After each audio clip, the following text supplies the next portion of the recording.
Halo Bray, kembali lagi di Gaptek.id dan di video kali ini gua pingin ajak kalian untuk kenalan lebih jauh lagi apa itu yang namanya Thunderbolt.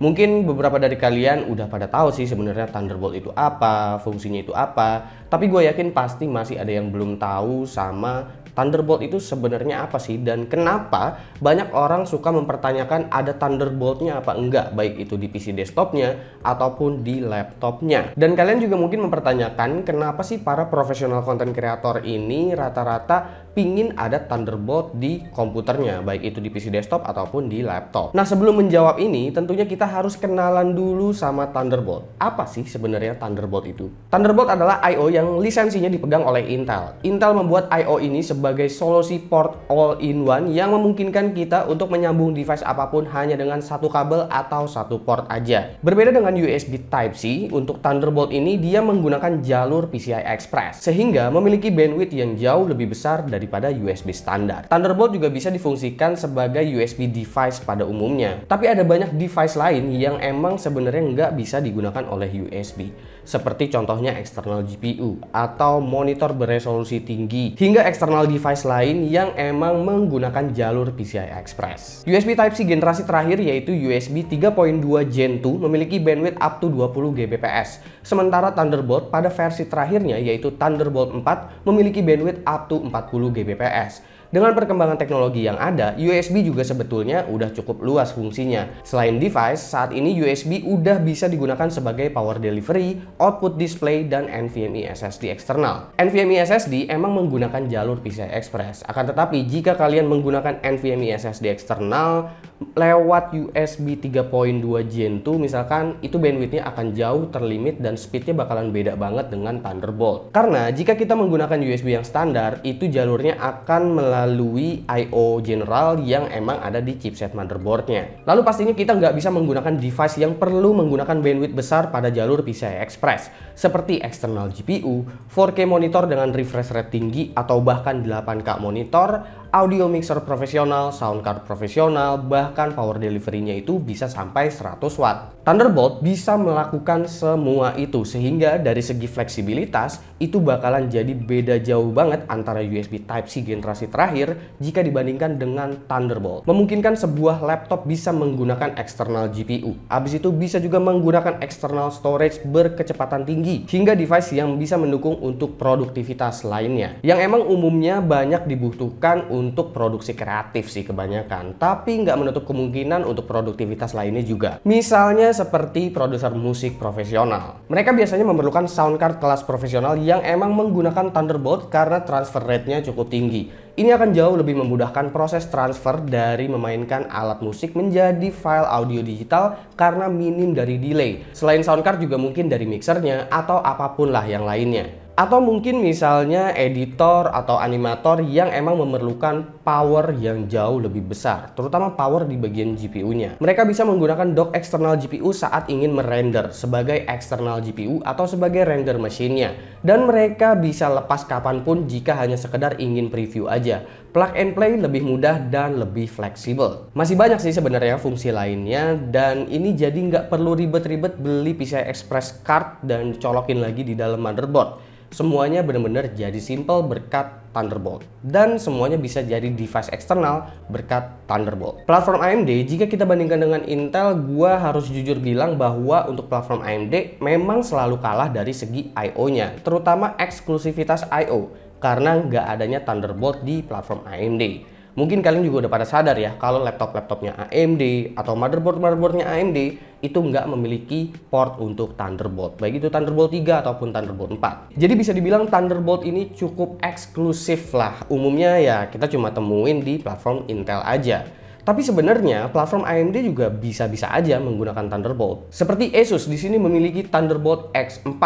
Karena card ini menggunakan slot PCI Express, maka bisa menjadi solusi untuk motherboard yang belum memiliki Thunderbolt, terutama pada motherboard AMD kebanyakan. Sayangnya untuk platform AMD, terutama pada motherboardnya, itu kita jarang banget temuin dan bahkan mungkin sulit banget ya mencari motherboard AMD yang emang langsung ada untuk slot Thunderbolt-nya di bagian rear I/O, jadi nggak perlu card tambahan lagi. itu kayaknya kita sulit banget buat nyarinya. Banyak konten kreator juga berpaling dari platformnya AMD ke Intel cuma gara-gara port Thunderbolt ini, karena memang mereka sangat membutuhkan Thunderbolt-nya mungkin. Terus gimana kalau misalkan platform AMD dan Intel ini seakan-akan secara nggak langsung seperti berkolaborasi? Misalnya ada motherboard AMD tapi udah include dengan slot Thunderbolt di rear I/O-nya. Di sini Asus mencoba menjawab pertanyaan tersebut. Asus dengan seri ProArt-nya membuat sebuah motherboard yang emang ditargetkan untuk para konten kreator yang emang membutuhkan ini. Dan inilah jawabannya, ProArt B550 Creator.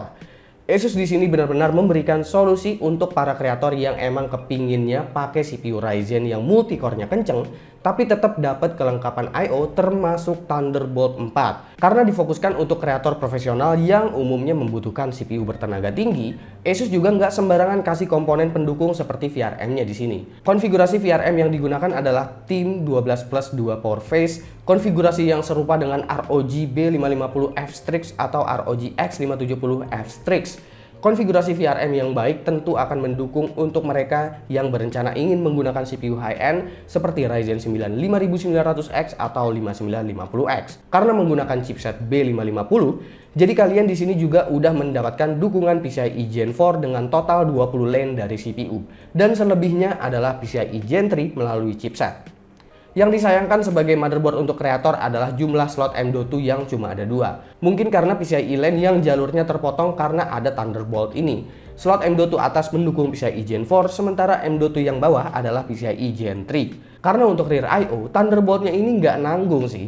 Ini Thunderbolt 4 ada 2 langsung tersedia. Asus juga menyediakan dualan 2,5 Gbps untuk para kreator yang menggunakan NAS atau memerlukan koneksi lokal berkecepatan tinggi. Sayangnya, tombol di belakang ini bukanlah tombol clear CMOS, melainkan flashback BIOS. Gue pribadi lebih seneng tombol clear CMOS karena akan mempermudah reset BIOS apabila ada trouble. Kalau absennya LED postcode dan tombol-tombol pendukung overclocking jelas bisa ditoleransi karena bukan fokus dari motherboard ini. Tapi bukan berarti motherboard ini nggak memiliki fitur overclocking. Jika emang dibutuhkan, seperti biasa kita tetap bisa melakukan overclocking CPU dan memori lewat BIOS-nya. Jika kalian adalah tipe kreator yang emang nggak mau ribet, nggak perlu di overclock juga nggak masalah karena jalan default aja untuk Ryzen itu emang udah kenceng. Terus kalau lebih mau nggak ribet lagi, kalian bisa juga gunakan RAM untuk kreator seperti T-Create Classic.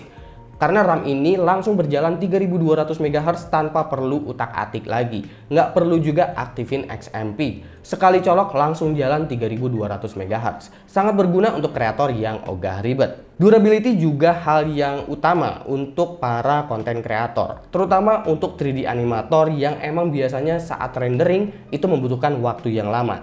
Sekenceng-kencengnya AMD Ryzen 9 5950X saat kalian membuat 3D animation yang framenya itu banyak, pastinya ngerendernya pun akan lama. Ya seperti kita tahu, untuk ngejalanin Cinebench R20 aja, untuk nyelesain satu frame doang seperti itu memakan waktu beberapa detik. Bayangin jika kalian adalah seorang animator yang bikin animasi sampai durasinya itu 30 menit. Sementara 1 detiknya aja kalian perlu render 30 frame. Lamanya segimana ya tergantung banyak frame yang dibuat. Disitulah VRM motherboard tersiksa karena load besar terus-menerus. Di sini gue menggunakan AMD Ryzen 9 5950X dan ngecek suhu VRM menggunakan thermocouple. Gue menggunakan thermocouple karena motherboard ini nggak memiliki sensor suhu di area VRM-nya. Saat pengujian, suhu VRM aman-aman aja, baik itu stress test dengan Cinebench, Furmark, atau Prime 95 Small FFT sekalipun.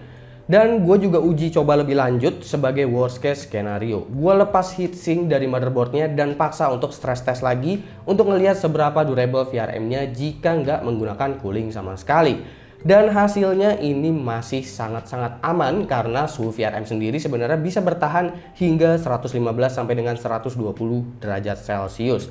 Dan ini belum mengalami degradasi performance sama sekali.